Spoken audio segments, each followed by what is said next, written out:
Today, the world has 3 mega skyscrapers reaching over 600 meters, physical representations of man's eternal desire to conquer the sky. From the Tower of Babel to the Burj Khalifa in Dubai, the creation of high-rise constructions has been unceasing. Richard Taillet is a physicist.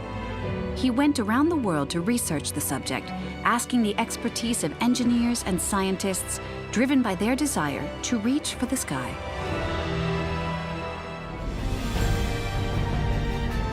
How were the Egyptians able to build pyramids that dominated the world for nearly 4 millennia? What were the methods of cathedral builders?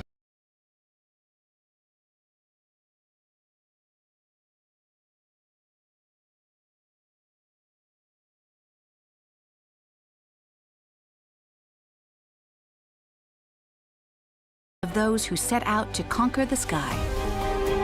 To understand how over the centuries men have been able to defy and then master the laws of physics as they build higher and higher.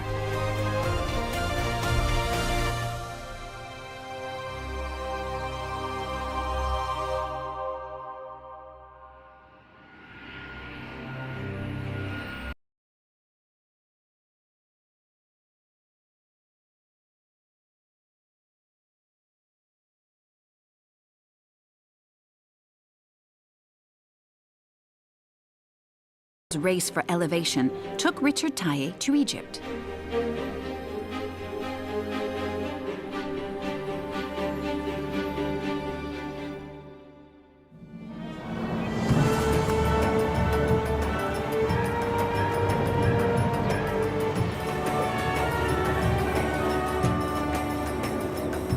At the edge of Cairo, on the Giza Plateau, stand the pyramids.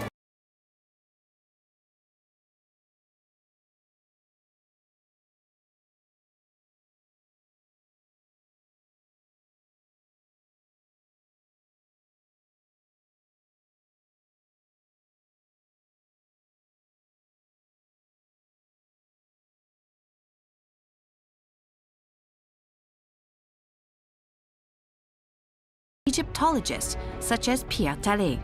With him, Richard Taillet visited the pyramids, the last remaining monument of the 7 wonders of the world. Hello, Mr. Taillet. Hello. So, thank you for meeting me here to help me understand the pyramids.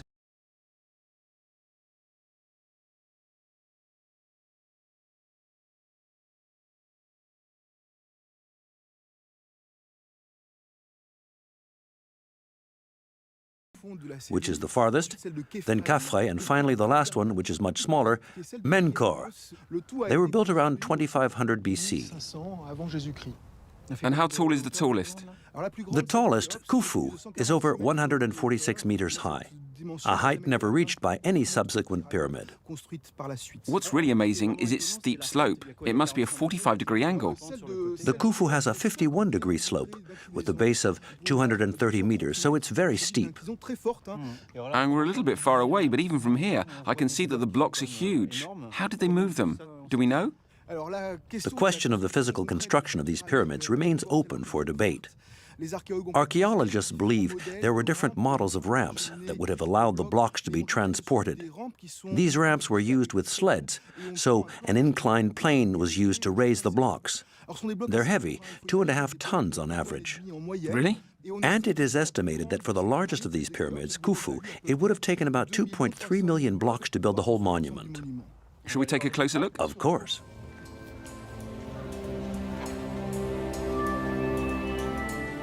When observing the pyramids all in a row, a striking detail appears. Their slopes are parallel. This is obviously not an accident, but a mathematical concept, proportion. A case study examined by the historian of science, Evelyne Barbin. On certain sites, it's very easy to see that all the pyramids have the same slope. You can see this just by noticing that the edges are parallel. So it means that it was planned. And we know how, based on the idea of proportionality. Thanks to the Rind papyrus, we understand how the Egyptians were able to build the pyramids so that their slopes were identical.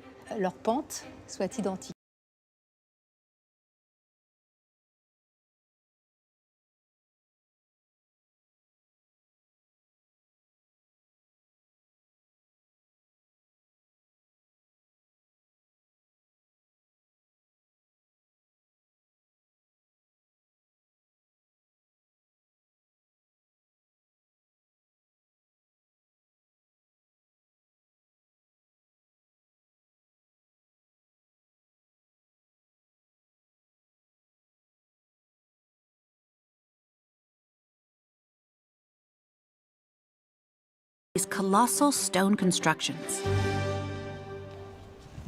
From the foot of the pyramid, we can really see the blocks. I mean, they're huge.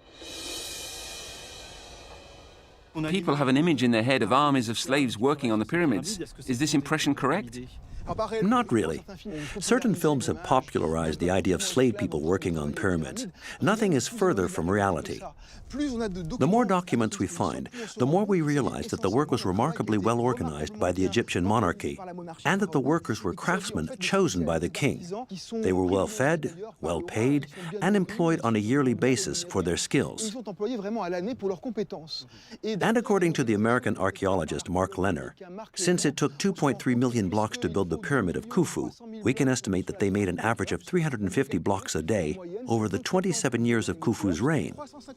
A team of 800 men is capable, over such a long period, 27 years, of carving all the blocks that made up the pyramid.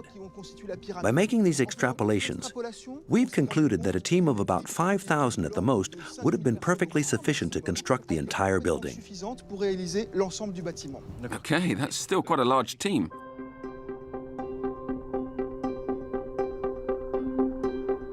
The pyramids dominated the world until the Middle Ages.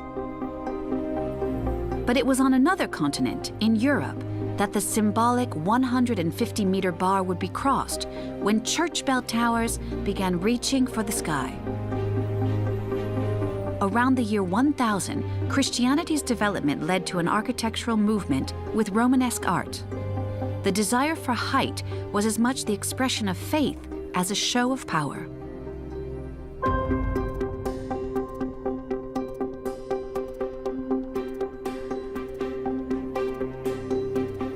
But the race toward the skies advanced with the appearance of the Gothic style with its broken arches. In less than 2 centuries, more than 80 cathedrals were built in France. What challenges did the cathedral builders face? What were their methods? To find out, Richard Taillet went to Notre-Dame d'Amiens, a remarkable structure in many respects, with the greatest interior volume of any French cathedral. Hello, Richard. Arnaud, nice to meet you. So, you're a medievalist, historian, engineer? That's right. I don't know if after all these years you're still as awestruck as I am, but I find it amazing. It never fails to impress. Each time you look, you always discover a detail you've never noticed.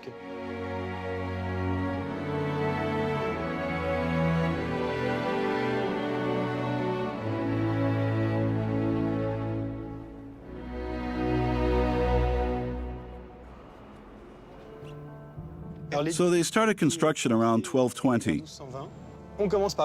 They began erecting a huge foundation of over 7 meters high. It covers the whole surface under our feet, and then the nave was built very quickly. All right. Advanced techniques were used to achieve this, especially the advances brought about by medieval industry with serialization, a sort of assembly line approach. And you don't necessarily realize when you're inside, but it's tall. How high is it? About 42.3 meters. So 15 floors? Yes.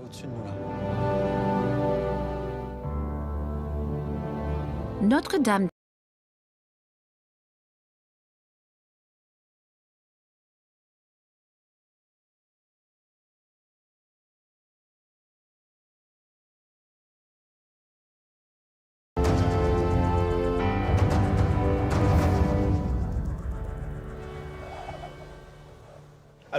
As a physicist, when I see the columns, the mass that is above us, I try to reason in terms of force and mechanics.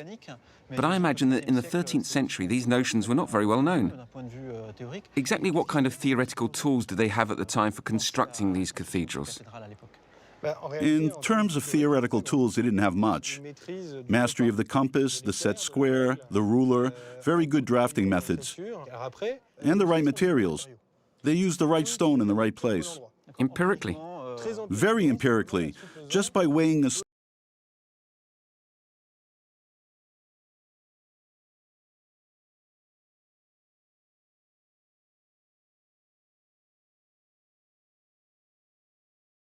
calculate the size at all, but pillars like this could bear maybe 20 or 30 times the load they currently carry.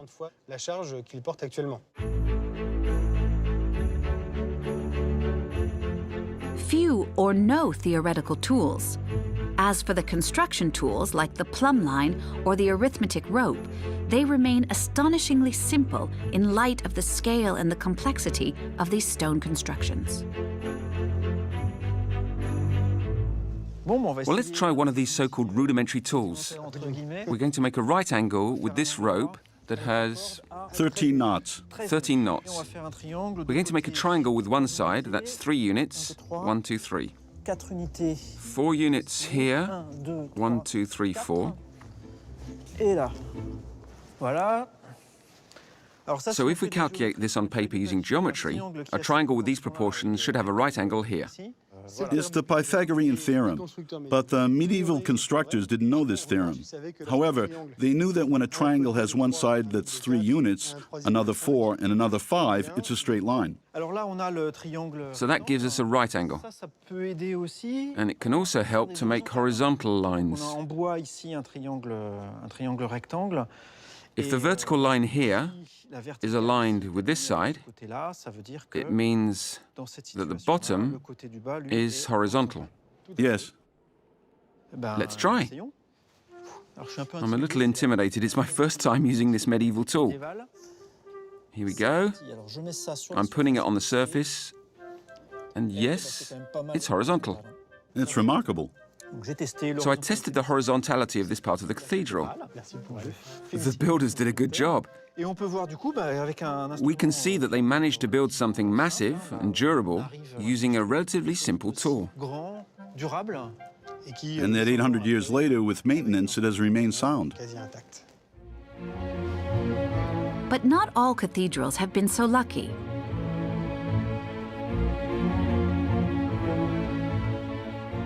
A few kilometers away, Saint-Pierre-de-Beauvais has had a turbulent history.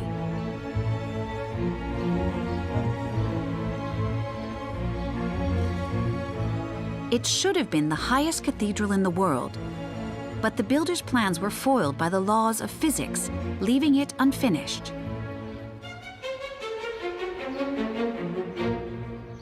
Jean-Lucien Guenon is the heritage officer who watches over it today. So we're entering the cathedral at what should have been the main entrance if the nave had been built. And we can see the size of the aisle and the choir with its Gothic architecture in front of us. The Bishop of Beauvais, who decided to rebuild the cathedral in 1225, wanted it to be the most magnificent, tallest, and largest cathedral in Christendom. So the vault is 48 meters 50 high, the tallest vault ever built.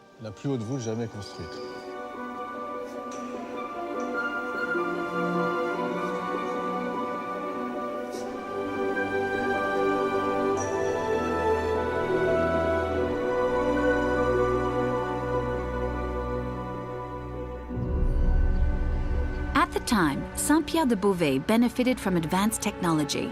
It was reinforced with iron. Its arches were supported and bound together with metal tie rods, but this precaution would prove insufficient. The choir suffered some unforeseen.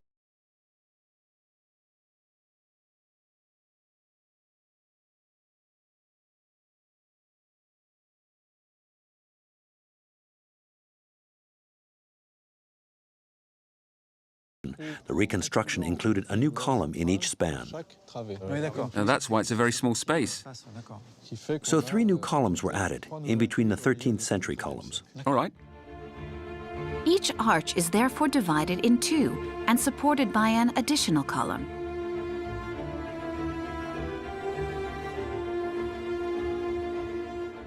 We're going to see the upper parts of the church now and look at the tie rods more closely.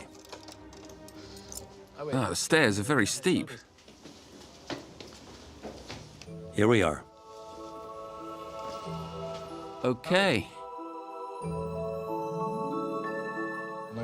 We have a good view here of the cathedral's 13th century architecture and the differences between the original structure and the reconstruction that took place in the 14th century.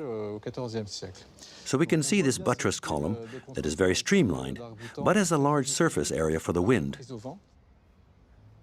And then a column here in a cruciform shape that's a little less wide but offers protection in this direction.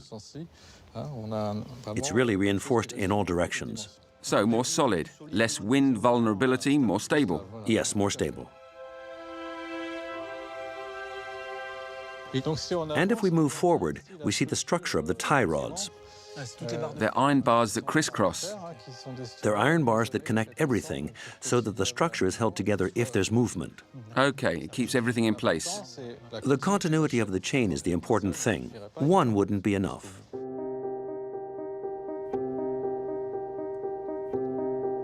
The evolution of Gothic architecture, with its unprecedented successes and spectacular catastrophes, is studied in many universities, including the United States.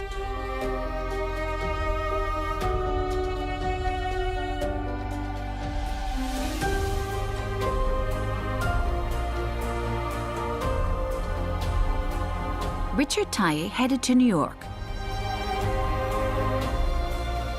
He went to meet with researchers from Columbia University who are studying French cathedrals using modern scientific tools and have created an index of all of them.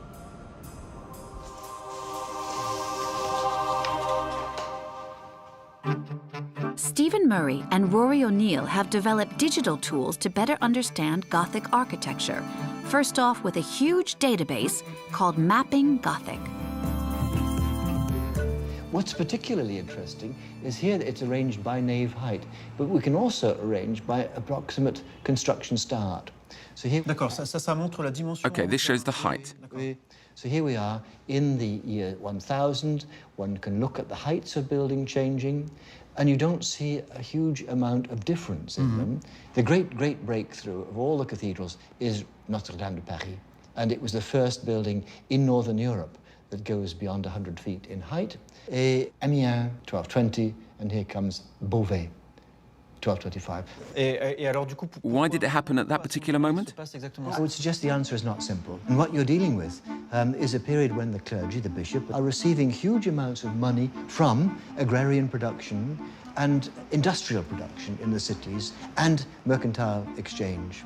So to make a building very tall like Amiens or Beauvais, so in other words, the technology was possible only because they had the resources to do it.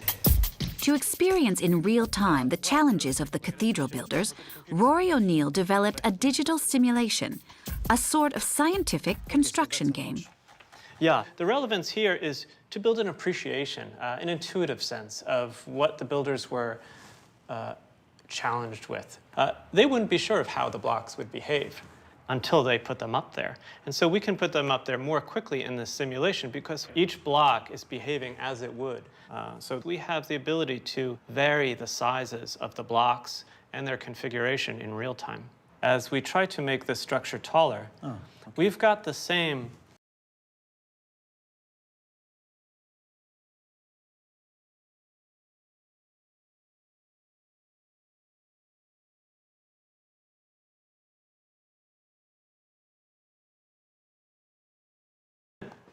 by the ability to vault the space. So what we can do is certainly add more support on the sides, more buttressing. This holds? And this holds. Okay. But this is expensive. Here we've got a lot more stone has to be quarried. It has to be brought. Too. Well, somewhere in Islamic builders came upon the idea of breaking the arch. A broken arch, an arc brisé. Arc brisé, d'accord. And whether or not this was done for aesthetic reasons or structural reasons, we don't know. However, it does help. Yeah, it works. Because it's bringing the load more directly to the ground. And certainly, because of the structural benefits, we can start going a little higher and try to make this taller and taller. At some point, this will also fail. So everybody stand back. So here we've got a failure of the structure in static loading. But as we get larger to hold more congregants, a growing city, we need to come up with some other solution here, what we know as flying buttresses. So I think maybe even you could give it a try. Okay, let's go. Okay. It's Richard's turn to try his hand at cathedral building and to experience the humbling challenges of the quest for height.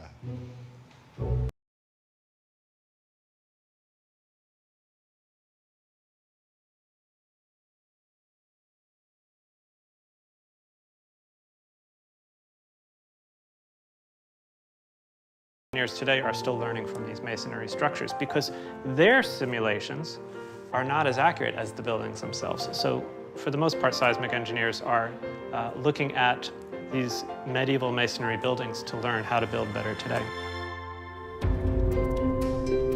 For several centuries, the race for height remained the domain of the sacred. The highest cathedrals in the world, Ulm at 161 meters and Cologne at 157 meters, both in Germany, would only be completed in the 19th century. At the beginning of the Industrial Revolution, the concept of technical prowess surpassed that of religious will, giving new momentum to the conquest for the sky. The engineers performed what were miracles for that time, exploiting new materials. The steel industry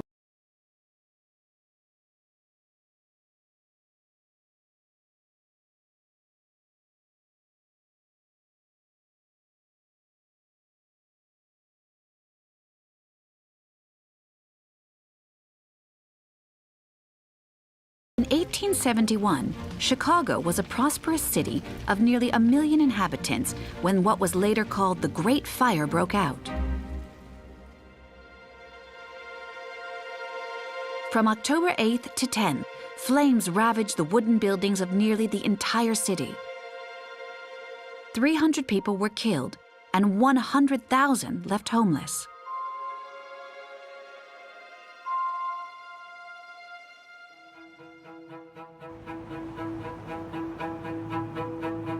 As terrible as it was, the episode paved the way for Chicago's technological revolution. Since wooden buildings were now forbidden, architects turned to new materials, such as metal.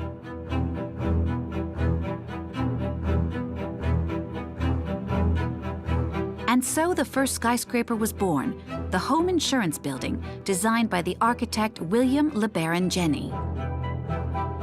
He said that his goal was a height to rival the Tower of Babel.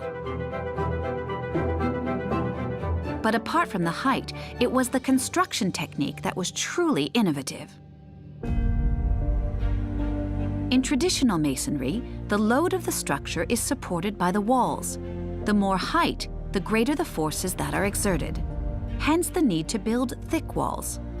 For example, a 16-story building in Chicago has walls that are 1.8 meters thick at its base. But thanks to the invention of the metallic structure, buildings were able to become lighter and therefore higher. Traditional masonry was replaced by a skeleton of metal girders with the framework connected by rivets. This supports the weight of the building and allows the entire structure to be lightened considerably.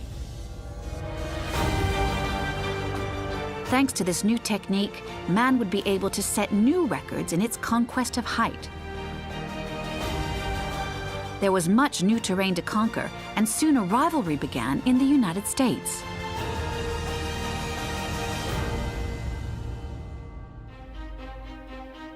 None of this would have been possible without a crucial invention, the elevator.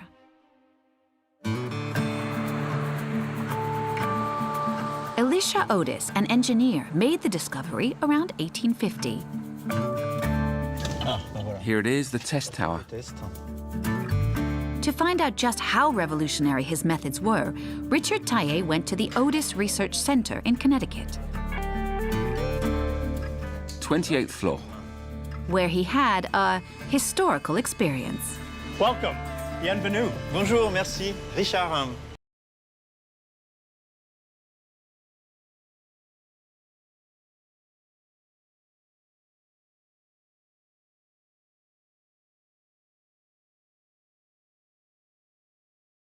Expect to see a wooden device like this here. So that's actually an elevator. This is an actual lift. In 1853, elevators were used for freight goods. Okay. And if the rope broke, the platform with the goods would fall, damaging the materials being manufactured. Elijah Otis, who was the building engineer, said there has to be a better way. How can we prevent the platform from falling? So if you look here, you can see the spring. That came from a wagon. Okay, so he took something that already existed, the mechanism that has been used in trains. Yes. And what he developed was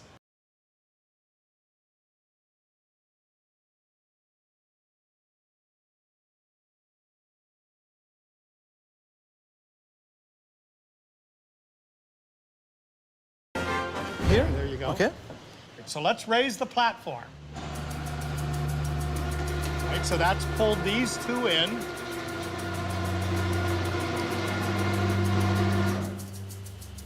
Okay, here we are. We say cut the rope. The tension will be released. It'll push the pawls into the ratchets, and we're going to come to an immediate stop. 3, 2, 1. Cut the rope. Wow. Je l'ai senti dans les genoux. I felt it on the knees. Yeah, absolutely. So in 1853, when Elijah Otis had his assistant cut the rope, he doffed his hat and said, "All safe, gentlemen, all safe." 4 years after this impressive demonstration, the first passengers would confidently ride in the elevator that Elisha Otis installed in New York. Elevators remain the subject of intense research today, but they have allowed, since their invention, the true conquest of the sky to begin. A bitter competition where science clashes with pride.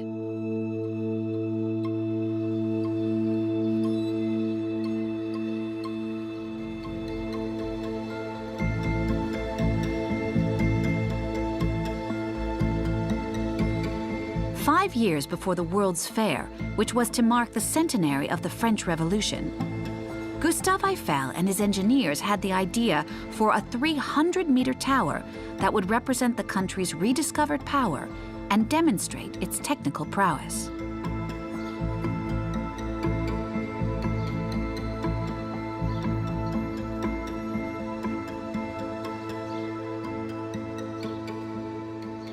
Hello, Monsieur Lemoine. Hello, Richard. It's nice to meet you. Likewise. So you're a specialist of the Iron Lady.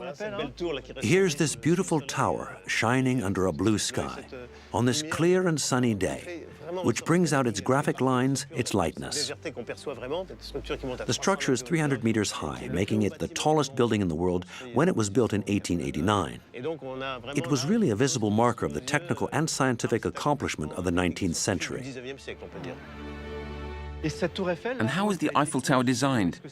Was it an idea that came from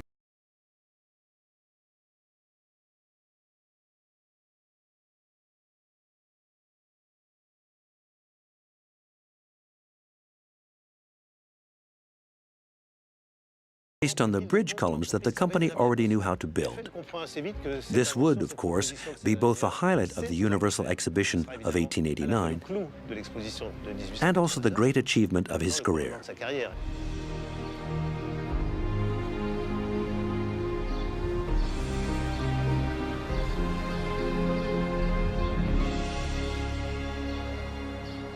So now we're at the square under the columns. We can see that they're leaning inwards. How did it stand up before the first floor was built? The challenge was to start the tower. They began by building foundations and then the slanted columns. To hold them up, they just used wooden scaffolds, the same that were used when building cathedrals. They started with 4 columns, and it rose from there. The critical point was reaching the platform area on the first floor.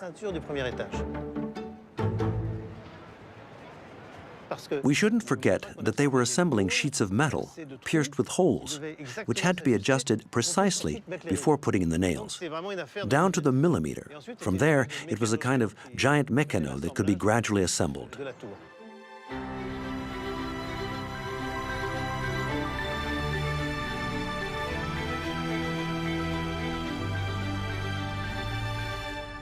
In less than 2 years, the tower was built, to everyone's surprise. Let's go and take a look from above. Let's go up.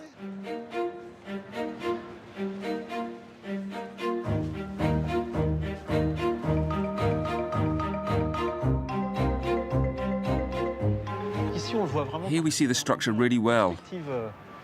A view of a void. We're in between the second and third floor, about 250 meters high. And we see that there's not much holding the top of the tower. There are open-work girders. In total, the tower weighs 7,500 tons. It's very lightweight for a structure of 300 meters. But it has been strategically designed to withstand the wind. The wind creates pressure, several hundred kilos per square meter, which could topple the tower. So they gave it a slightly curved form, which causes the horizontal force of the wind to combine with the vertical force of the tower's weight, giving a resulting force exactly in the axis of the columns. So the shape doesn't come from the architect's imagination, but from a mathematical calculation. The shape comes from mathematics, but that's what gives the tower its visual identity, precisely because it's inspired by scientific studies and not by the classic rules of architectural composition. Okay. From June 1889, visitors to the tower could safely reach the top thanks to elevators, a real technical feat at the time. Here we go, We're going all the way to the top. from the second to the third floor.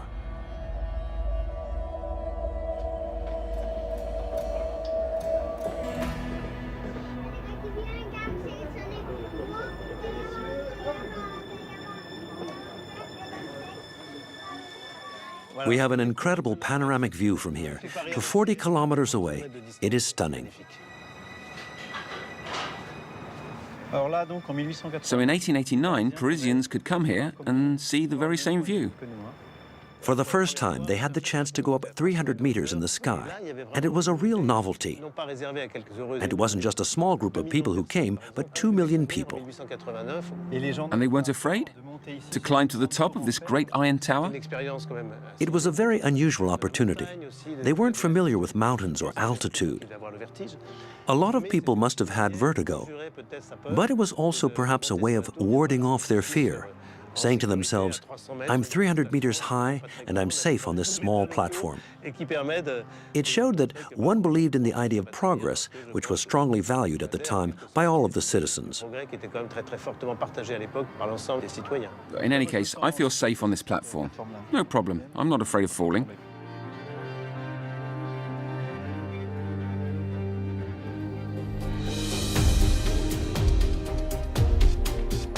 On the other side of the Atlantic, with a dream of becoming the capital of the Western world, New York began its own race for height.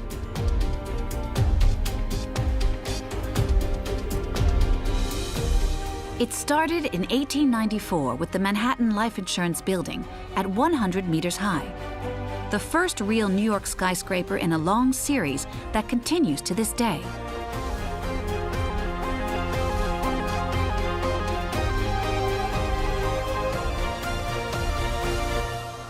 What trials did the engineers overcome to erect these buildings? What new techniques did they use? Richard Taillet explored New York along with historian Mosette Broderick and stopped at one of the city's iconic landmarks, the Flatiron Building. It's a very unusual shape. It's a triangle. It's where the bedrock of Broadway meets the fashion of Fifth Avenue. And because of its funny location, it got to be known as the Flatiron Building. So it's a building that comes to a point like a lady's iron, although we might call it a piece of cake. Yeah. A very tall piece of cake. But I guess it's not a piece of cake to build. No. That was a nightmare for engineers to work on. The problem they had was the site, trying to get the flanges to work on this narrow corner. But this is a skeleton steel construction with terracotta fireproof design and cladding. So this is a full skyscraper. It has all the characteristics that are needed to make what we come to call, after the 1880s, a full skyscraper. From the early 20th century, every bank, newspaper, and insurance company wanted its own skyscraper. It was a way of gaining exposure for their brand and asserting their reputation with a powerful symbol. Buildings of greater and greater heights sprung from the ground until one of them came to dominate the world for quite some time. We're on Fifth Avenue, 34th Street is here, and right up there is the Empire State Building, the projected world tallest building for many decades.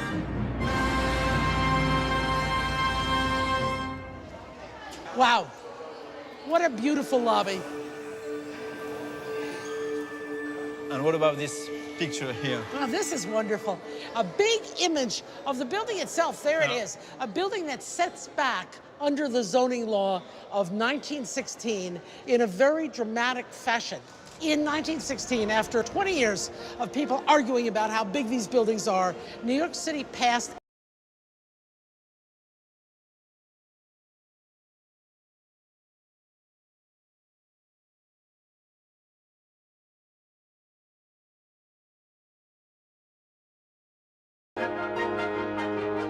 The Empire State Building, with its distinctive silhouette, is the ultimate model of the 1916 law.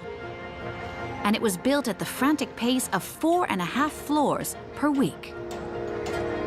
It was a construction nightmare. And you know, it involved riveting huge girders in the middle of the sky, looking out on nothing. Now, I don't know whether you've ever seen the... Oh, pictures of the construction workers. The thought of it terrifies me. But the special people who do it are Mohawk Indians from Canada, and they were able to get out on those girders and do it. And this building was finished in 18 months. It was finished May 1st, the traditional moving day in New York City. The building was ready on May Day.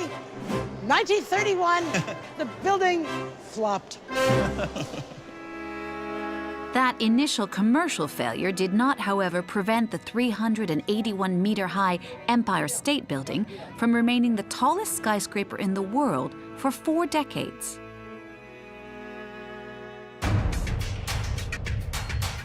One of the defining features of the Empire State Building is that it is mainly constructed from concrete, a 19th century innovation that gradually came to replace brick and terracotta. This material made it possible to reach heights that were unimaginable even a few years prior. Along with steel, concrete remains the primary material used in the construction of high-rise buildings today. The higher a tower rises, the more it is subject to external forces, compression, traction, bending, twisting, and shearing, exerted mostly by the weight of the structure on itself or by winds exceeding 200 kilometers per hour. When subject to pressures that are too great, towers can bend to one side, swinging back and forth, twist in on themselves, and end up collapsing. So they have to be constructed with materials that can absorb these movements. When used alone, concrete has considerable compression strength, but its tensile strength is low. Steel is very resistant to traction and compression. Its physical and mechanical characteristics are the same in all directions. It twists elastically until it breaks, predictably, always under the same conditions. Manufacturers had the idea of adding reinforcements to concrete in order to give it flexion strength, so the tensile forces would be carried by the framework. Thus, reinforced concrete was born. To make it, concrete is poured directly into molds containing steel bars. The latter support the concrete and allow it to effectively withstand the forces that act upon it.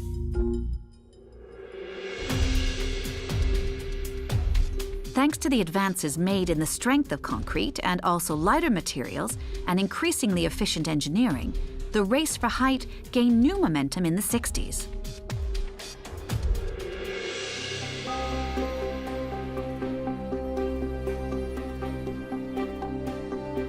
The United States popularized the skyscraper, but the records they set were soon surpassed by Asia and the Middle East. In Asia, Shanghai, Singapore, Taiwan, and Kuala Lumpur, new high-rises were erected each day, with Hong Kong holding the record with over 1,250 skyscrapers. New records were constantly being set. The number of skyscrapers grew exponentially. It took 135 years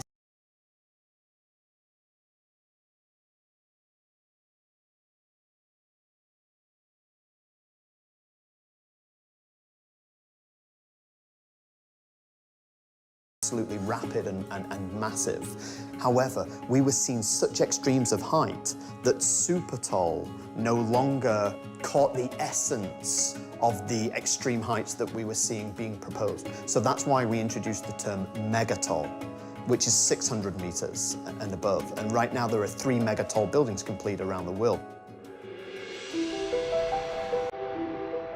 The final step of his investigation led Richard Taillé to Dubai. Here he visited the tallest building ever made by man, the Burj Khalifa.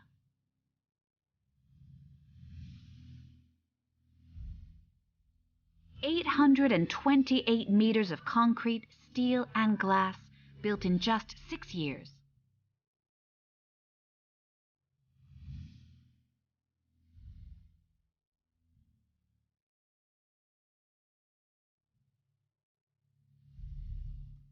What scientific model did the engineers use to design this emblematic monument, this showcase of modern science? Richard Taillé received special permission to witness the internal workings of the skyscraper, to discover its secrets.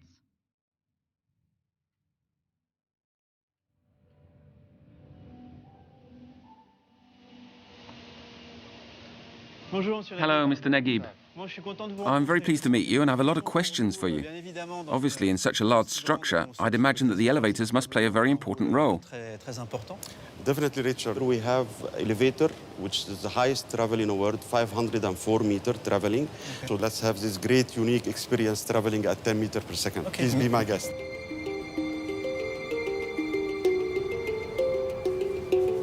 This is a double deck. So double deck elevator is like 2 cabins on top of each other. This is the lower deck and we have the upper deck. Ah, this one here. This one here. The lower one here, correct. So we're going to take it up to the 123rd floor. Okay, 123. Please.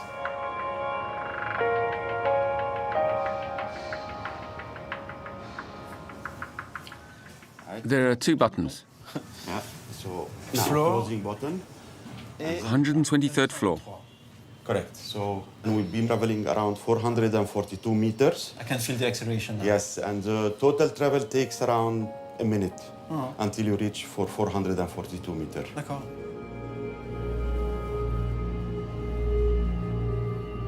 I've never gone as high as 123 floors in my life.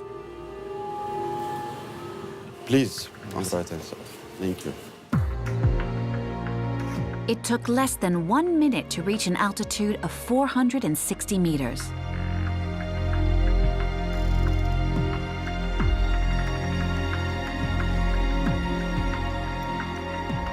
The highest skyscraper in the world is truly at the forefront of technology.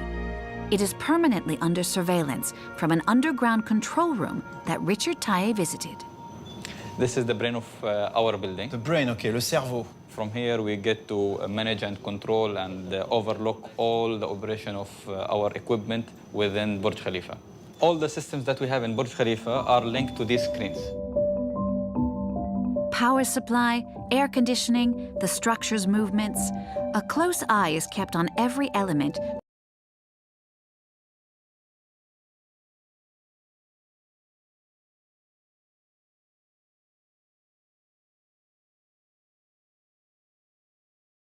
And it is acting like a big sail.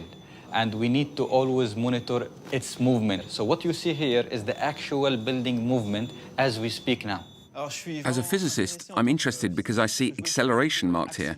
So these are sensors that measure the acceleration of the tower. I imagine you can convert this acceleration into motion. into distance that is traveled beyond the equilibrium position.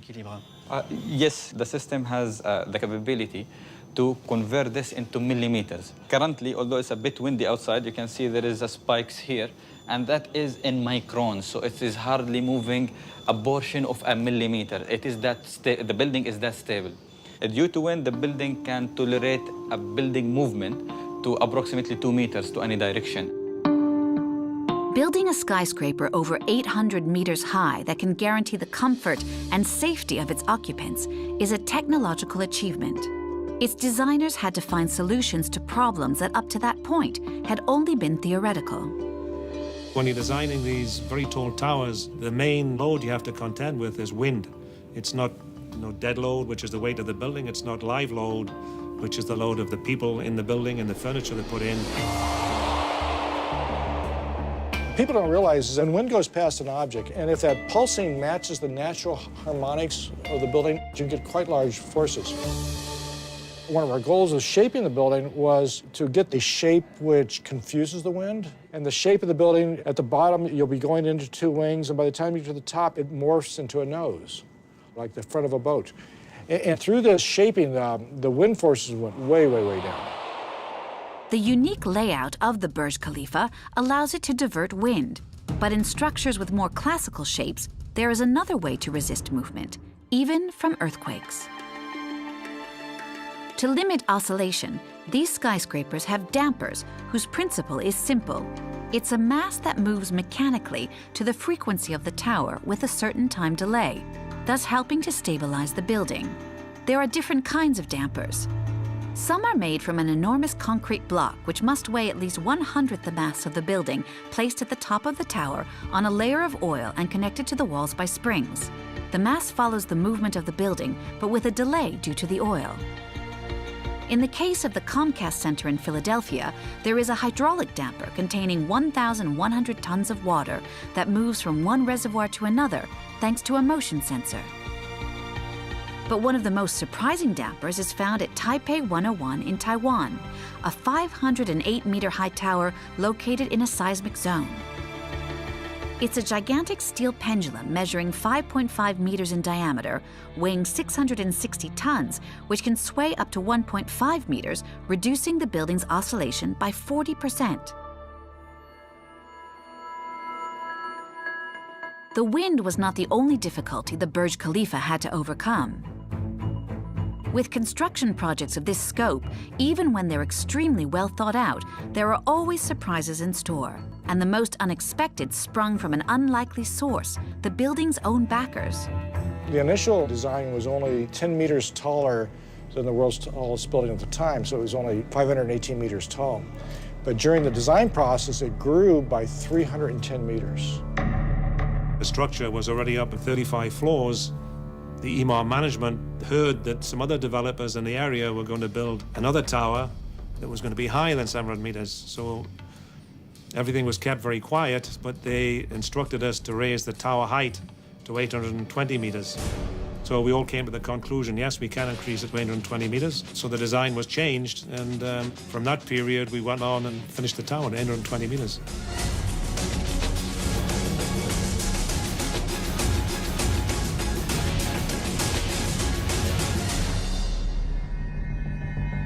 On January 4th, 2010, Dubai revealed a secret that had been fiercely guarded until then, that the Burj Khalifa's final height would be 828 meters.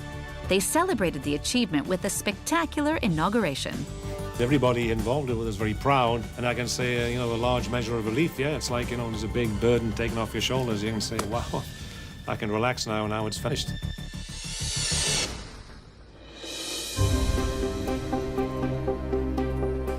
The Burj Khalifa is a skyscraper that has beaten all the records.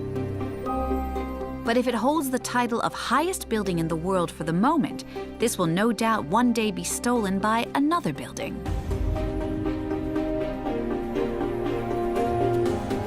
Already, the Kingdom Tower, which is expected to reach 1 kilometer, is under construction in Jeddah, Saudi Arabia. And if man strives to reach even greater heights, will there be physical constraints? Insurmountable limits? the only limit on height, until we get to almost unimaginable heights, like several miles, stratosphere, is financial. There is no technological limit to height. The quest for height means ego and attention.